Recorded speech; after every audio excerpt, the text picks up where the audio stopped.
Bem-vindos a mais um Bola Lá. Estamos em Madrid e estamos a falar com uma pessoa extremamente importante para o futebol espanhol, para o futebol mundial, mas também para o cinema espanhol e para o cinema mundial. Apresento-vos o Sr. Enrique Cerezo, presidente do Atlético de Madrid há 23 anos. Hoy en Bola Lá recibimos al señor Enrique Cerezo, presidente del Atlético de Madrid y una de las personas más importantes del cine español y del cine en la América del Sur, latinoamericano.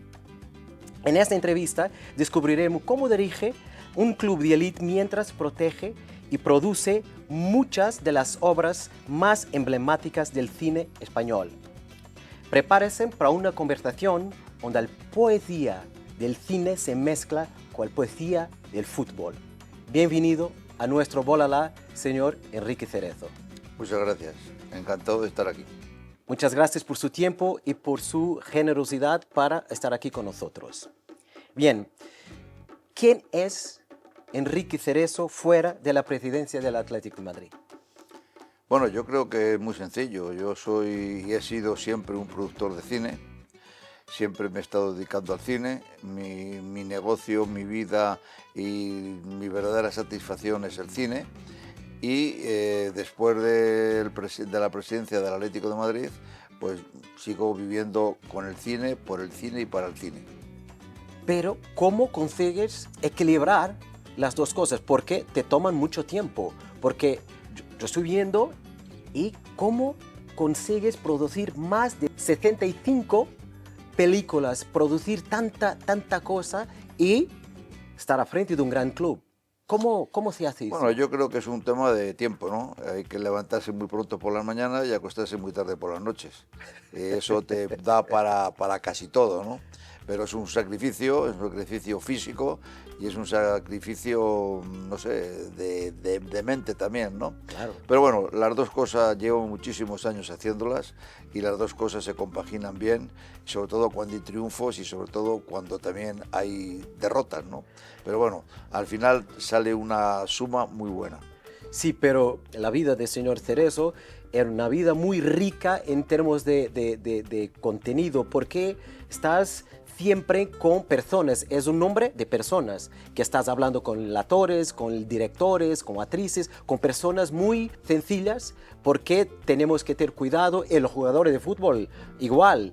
¿Cómo consigues tener tanta capacidad de hacer lo cierto constantemente? Bueno, se hace, pues una característica importante es tener buen humor. Esto sin buen humor es muy difícil llevarlo, ¿no? Sí. Hay que ver las cosas con alegría, con simpatía y sobre todo que se puedan hacer. Y eso es lo que te da fuerza para seguir todos los días luchando por el trabajo del fútbol y por el trabajo del cine. ¿Y cómo empezó la pasión del cine? Hace muchos años, ya estudiando el bachillerato, ya yo era el que daba el cine en el colegio donde estudiaba. Y entonces ok. a partir de ese momento pues ya empiezas a gustarte el cine, a ver películas, a ver muchas películas, hasta que al final tienes que decidir por una profesión, ¿no? Claro. Y mi profesión que yo quería y la que me gustaba era el cine y a eso me dediqué. ¿Y por qué el fútbol? El fútbol son cosas que surgen cuando nadie se lo espera, ¿no? Yo era muy amigo de muchos futbolistas del Atlético de Madrid y un día me presentaron a Vicente Calderón, que era el presidente del Atlético de Madrid. Y a partir de ese momento hice con él muy buena relación y él se presentaba a unas nuevas elecciones para ser presidente de nuevo del Atlético de Madrid y me dijo que si yo quería ser su vicepresidente. Y desde entonces pues estoy ligado al Atlético de Madrid, hace 40 años. Pero nunca te ha pensado que yo quería hacer algo en el fútbol, porque muchos presidentes, muchas de las personas que están a frente del club juegan fútbol o están ligados de alguna forma al fútbol y tienen esa ambición. No, yo era un simple aficionado y como tal aficionado iba a ver los partidos del Atlético de Madrid y me gustaba el fútbol, me gustaba el Atlético de Madrid y era del Atlético de Madrid. Y un día surgió esta ocasión con el presidente Vicente Calderón y hasta el día de hoy. ¿Qué es más difícil de hablar? ¿Los actores o los jugadores? Bueno, difícil no es, cuando se habla y se habla bien no es difícil hablar, ¿no? Pero yo creo que están en una sintonía muy parecida, ¿no? La fama, las buenas cosas, la popularidad, no sé, muchas cosas buenas que tienen ser actor o ser futbolista. Claro, claro. ¿Y qué ha cambiado más en el Athletic desde que el señor Cerezo es presidente? Bueno, yo creo que todo cambia en la vida, ¿no? Los años van cambiando las cosas y llega un momento que no te das cuenta, pero todo lo que has hecho antes atrás ya todo ha cambiado, ¿no? Yo creo que la vida es un continuo cambio y en Atlético de Madrid como en el cine cambia continuamente, cada día más cerca el cambio de lo que vas a hacer. Claro, claro. ¿Y cómo se construye una identidad y una estabilidad en un club con tanta historia como Athletic? Bueno, no sé, hablando bien con la gente, llevándose bien, contratando a buenos jugadores, a buenos entrenadores, haciendo un gran equipo, que todos trabajen para la misma causa. Así es como se puede conseguir las cosas que estamos consiguiendo y que hemos conseguido. Y como productor, lo que le gusta más, estar en el estudio, mirando las grabaciones, compartiendo el tiempo con los directores. ¿Qué es más importante? ¿Qué hace su corazón bater más rápido? Yo, cuando empezamos una película, suelo se prepara con el director, con los actores, con la producción, se prepara, y luego después solamente voy un día al rodaje. Solamente voy un día. Okay. Yo no voy todos los días al rodaje, yo voy solamente una vez en toda la película. Porque anteriormente en mi vida fui ayudante de cámara y he estado muchos años siendo ayudante de cámara, estando en el rodaje desde que amanece hasta que anochece. Claro. Entonces ya lo conozco muy bien y prefiero ir solamente un día en el rodaje de la película y nada más. Por eso te quiero decir de que nosotros somos más de oficina que de rodajes. Ok. ¿Y qué le emociona más cuando están estrenando un filme, una película? ¿Qué le pasa? Como productor te preguntas, ¿vaya a salir bien? ¿Vaya a tener buenos números, un buen retorno? ¿Piensa más con un pensamiento económico o te arrebata la pasión y la poesía del cine? Yo creo que cualquier película que cualquier productor empieza a producir, siempre el productor piensa que va a ser un éxito, que va a funcionar muy bien, que va a ganar mucho dinero, que la crítica le va a tratar muy bien. Eso es lo que piensa todo el mundo, si no nadie haría ninguna película. Nadie hace una película pensando en que va a quedar mal, que no va a funcionar, que la gente no va a ir a verla.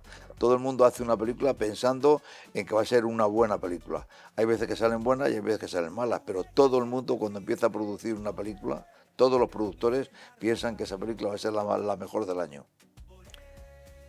Cuando llegamos aquí, estaba mirando porque tenéis una colección muy increíble de cuadros del señor José Ramón Sánchez.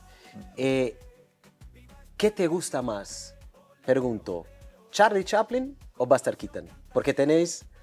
A mí Charles Chaplin, indiscutiblemente. Buster Keaton también era un buen actor, era un gran cómico, claro, y también era un tío famoso e importante en su época, pero yo creo que Charlie Chaplin ha sido, es y será único. ¿Y qué hace que estas películas, las que produce, sean intemporales? Bien, yo sé que el cine será siempre intemporal porque son cosas que se quedan por años y años y años, pero el señor Cerezo, ¿qué sientes que van a ser intemporales, que las personas van a seguir mirándolas? Bueno, yo creo que el cine siempre ha tenido y tendrá una gran ventaja de que es un material que perdura siempre. El cine, una buena película, siempre se ve. La hayas hecho hace 40 años o hace 2 años. Tú piensas una cosa que ahora mismo una gran parte de todas las películas que se han hecho se están reproduciendo en plataformas, se están reproduciendo en televisiones, se están reproduciendo en cualquier sitio, ¿no? Y eso realmente pues, es muy importante. Es muy importante porque te hace recordar todo lo que ha pasado en una vida anterior. Y el cine lo bueno que tiene es un poco de nostalgia de lo que ha sido y de lo que es. Y habló una cosa muy importante en las plataformas, porque el señor Cerezo es una persona que empezó haciendo el cine, produciendo, cuando todas las personas, y se quedó así por muchos años, todas las personas se iban al cine para ver en un gran ecrán, con toda esta poesía, con todas las cosas buenas del cine, pero las cosas están cambiando muy rápidamente. Entonces, el cine sufre algo que las personas ya no van tanto y se quedan más en casa porque tienen el Netflix, tienen Prime TV, tienen todas esas plataformas. ¿Qué piensa el señor Cerezo de este cambio tan grande desde el punto de vista del espectador, digo? Bueno, las plataformas realmente han venido un poco a sustituir al vídeo, al DVD, en fin, a otro producto que también te daba la posibilidad de ver el cine en casa más cómodo, sin tener que salir a una gran pantalla o a un gran cine a ver una película. Y eso te da una serie de comodidad y sobre todo que lo tienes todo al alcance de la mano. Si quieres ver una película del oeste, ves una película del oeste. Claro. Si quieres ver un drama, ves un drama. Y todo eso es muy importante para el usuario, para el espectador, ¿no? Pero realmente el que le gusta el cine, el que disfruta del cine, el que disfruta de las películas, de los directores, de los actores, de los técnicos, va normalmente a ver la película al cine. Lo que pasa es que en esta época que estamos viviendo, la comodidad impera sobre muchas cosas. Claro. El tráfico, la lluvia, el tiempo, el aparcar el coche, el salir de casa, el tener que vestirte, cuando lo puedes hacer todo en tu casa sin tomar coche, ni ir al parking, no ir a ponerte un traje o una camisa, cuando lo puedes ver todo en casa, pues claro, la gente elige la comodidad. Pero yo creo que el cine en salas no morirá nunca, porque todavía hay muchísima gente que nos gusta ir a ver una película en un cine. ¿Y cuáles son sus películas favoritas dentro de su trabajo, dentro de todas que produciste? Yo sé que es un poquito injusto preguntar eso, pero debe haber, yo pienso, alguna... Yo creo que no hay una película nunca que la que más te gusta. Hay muchísimas películas que te gustan, muchísimas, y que son buenísimas. A mí, en el cine español, me parece que todas las películas que se han hecho, aunque las críticas las haya machacado, humillado y destrozado, para mí todas son buenas, porque todas se han hecho con ilusión, todas se han hecho con cariño, todas se han hecho con un trabajo increíble, unas con mucho frío, otras con mucho calor, y eso realmente hay que reconocerlo. Por eso una película siempre te tiene que gustar, ¿me entiendes? Yo personalmente no te puedo decir una película, yo te puedo decir mías que yo he producido muchas. Unas han funcionado muy bien, otras no han funcionado bien, pero por ejemplo, La Buena Estrella ha sido una gran película que la ha reconocido todo el mundo. Juana la Loca ha sido otra gran película. El cine histórico a mí me encanta producirlo. Y en fin, y como esas, pues otras muchas películas que realmente La Bruja de Zugarramundi, Mi Gran Noche, en fin, son películas todas que unas han funcionado mejor y otras peor, pero todas han gustado a la gente. ¿Y en qué momento sintió que estaba protegiendo memoria cultural? Pues mira, me di cuenta cuando empecé a comprar películas y llegas a un momento en que empiezas a tener que usar los materiales de las películas que has comprado, los negativos, los interrogativos, las copias. Y llega un momento en que muchas de esas copias estaban mal, de muchas no había negativos originales, de muchas no había posibilidades de poder recuperar esas películas para que se pudieran ver. Y entonces es cuando realmente te pones en la tesitura que estás comprando algo que si no tiene buena calidad la imagen o el sonido, que no estás comprando nada. Y ese es el momento en que me di cuenta que había que empezar a restaurar prácticamente una gran parte del cine español. Y del cine italiano, y del cine americano, y de Claro. todos los cines. Y a partir de ese momento pues empezamos, hace ya muchísimos años, a restaurar, a escanear las películas en diferentes sistemas, porque al principio hacía telecine, ahora hay escáner, ahora ya las copias se hacen en 4K, la calidad va mejorando y las películas cada vez que se ven por televisión o en alguna plataforma o en algún sitio ya las ves con otra calidad diferente a la como estábamos acostumbrados a verla. ¿Y qué señor Cerezo piensa de los efectos especiales? O sea, hoy para gastar menos plata con una película, vamos a un estudio y simulamos que estamos afuera. Y ahí a mí se pierde la poesía, un poquito de la ilusión del cine. El señor, de punto de vista del amante del cine y de un purista, ¿qué piensa? Bueno, yo creo que el cine siempre ha tenido sus trucos. Okay. Ahora el truco es mayor, porque ahora el truco digital es prácticamente Sí. increíble, ¿no? Hay veces que el truco digital está muy bien hecho Sí, y hay otras veces que no está bien hecho. claro, Siempre es mejor lo natural que lo artificial. claro. Y hay veces que es necesario lo artificial para que puedas hacer una película, porque si no, no se podría hacer. ¿entiendes? Claro. Hay veces que rodar en la nieve a 40 grados bajo cero o a 20 grados bajo cero, pues es muy difícil. Y hoy día eso prácticamente puede estar solucionado. Por eso te quiero decir de que tiene cosas muy buenas la parte digital y tiene cosas que haya mucha gente que no le gusta, pero siempre es útil para el rodaje de una película.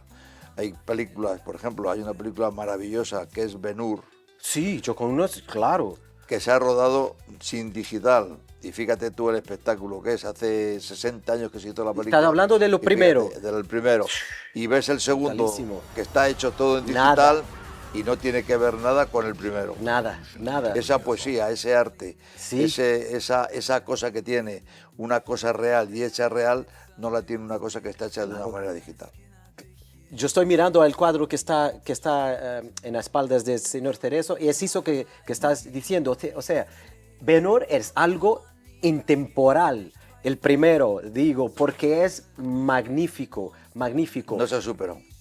Claramente, claramente. Pero a mí me gusta como actor y también productor. A mí no me gusta, pero es una cosa personal. Pero entiendo que en términos de plata y de economía, que hace sentido, ok, es lo que es. ¿Y qué responsabilidad siente el señor al gestionar una biblioteca tan extensa? Bueno, pues realmente es una responsabilidad, ¿no? Porque, como te he dicho antes, si no tienes nada que sea de buena calidad, en el fondo estás comprando nada, ¿no? Claro. Yo cuando empecé a comprar películas, dentro de las 11.000 que tenemos ahora, Sí. no pensaba en este proyecto, pensaba en hacer una restauración normal de una película porque creía que no hacía falta la restauración. Pero te ves con el tiempo y según van avanzando las películas que estamos haciendo, que cada día necesitan más restauración. Y es una maravilla ver una película prácticamente invisible que no se puede ver en una sala, ni en un vídeo, ni en una plataforma, verla perfectamente en cualquier sistema. Claramente, claramente. Es muy, muy, muy interesante. Y en eso lo digital sí que ha sido importante. La preservación es un rasgo común entre su trabajo en el cine y el Atlético también. Por ejemplo, hablamos de señor Calderón. ¿Qué cosas no has cambiado? ¿Qué cosas has cambiado que piensas que son importantes para la vida hoy? Porque el mundo cambia, como estabas comentando. Bueno, yo como te he dicho antes, cada año cambia todo. Cada año la vida sin darnos cuenta va cambiando, va avanzando y cada vez son más cosas nuevas las que salen y más cosas viejas las que dejamos atrás. Pues en el cine, en el fútbol, en todo pasa igual. Nosotros en el fútbol empezamos con un estadio que era magnífico y ahora estamos en un estadio muchísimo mejor y prácticamente la nostalgia la tenemos por lo antiguo. Pero la comodidad, que es lo que antes hablaba yo de la comodidad, el poder aparcar bien, el poder tener el metro debajo del estadio, el poder llegar sin ningún problema, pues se agradece y la gente que lo prefiere. Estaba diciendo eso y pasó lo mismo con, yo soy benfiquista y pasó lo mismo en Benfica, que las personas están bien, muy, muy cómodo estar en el estadio de Benfica, pero nos echa mucho de menos el estadio da Luz antiguo. La nostalgia. Claro, claro. Ahora una pregunta que para mí es muy personal, porque voy a preguntar, pero yo sé mi respuesta a esta pregunta. ¿Cuál fue el futbolista portugués más poético que pasó por Atlético de Madrid? Que la poesía se podía aproximar o mezclar con la poesía del cine. Bueno, yo creo que el portugués más importante que ha pasado ha sido Paulo Futre. Okay. Paulo Futre ha sido un jugador maravilloso, un jugador fantástico, rápido, con gol, con ideas muy claras y sobre todo un jugador que ha estado muchos años en el Atlético de Madrid y que sigue siendo un ídolo. Yo pensaba que me iría a decir Thiago, porque a mí Thiago es un jugador que tiene poesía, Bueno, Thiago, vamos a ver, un futbolista que ha sido importante en el Atlético de Madrid es Paulo Futre. Claro. Ahora, un jugador muy importante en el Atlético de Madrid que ha jugado al fútbol y que ha sabido enseñar a jugar al fútbol y que le has visto, como tú decías, un poeta del fútbol, es Thiago, indiscutiblemente. Thiago, yo te quiero mucho. Es así, muchas gracias, señor presidente, señor productor. Sí. Muchas gracias a vosotros. Y una cosa que te iba a decir antes, hemos hablado de estos cuadros maravillosos. Sí, claro. Estos cuadros maravillosos son de un autor fantástico, que creo que sigue siendo amigo mío y lo seguirá siendo, y es uno de los mejores pintores que ha conseguido este país, sobre todo en este tipo de pintura. Por ejemplo, este cuadro que atrás es una maravilla. Es una maravilla. Estamos hablando de José Ramón. José Ramón, que tiene un hijo que es un director de cine fantástico. Okay. Y que ha hecho una película que se llama Azul Oscuro Casi Claro, o Casi Negro, ha hecho Gordos, ha hecho... ¿Y? Daniel Sánchez Arevalo, que es el hijo del pintor este. Bueno. Y además este pintor nos hizo, para el centenario del cine español, el cuadro del centenario, que es un cuadro que yo el original lo guardo en mi oficina, es un cuadro más grande que este, y está en mi oficina, y es la historia del cine español reflejada en un cuadro con los mejores actores, los mejores directores y las mejores secuencias de la película. Qué bueno, qué bueno. Muchas gracias por nos conceder esta entrevista y por todo lo que nos estás diciendo, porque es contenido muy, muy, muy valioso para nosotros. Muchas gracias, señor presidente. Pues mucha suerte. Para todos que vaya bien al Benfica. A ver, es una película de sus padres. El Benfica también. Es el que tiene el águila ese que gira. Claro, claro, claro. El mayor de Portugal es Benfica. Perfecto. Pero todo equipo es del Sporting. Todo el equipo es del Sporting. Pero muchas gracias. Gracias a ustedes. Espero que les guste esta entrevista con nosotros, el gran señor Enrique Cerezo. Un besito. Muchas gracias. Muchas gracias.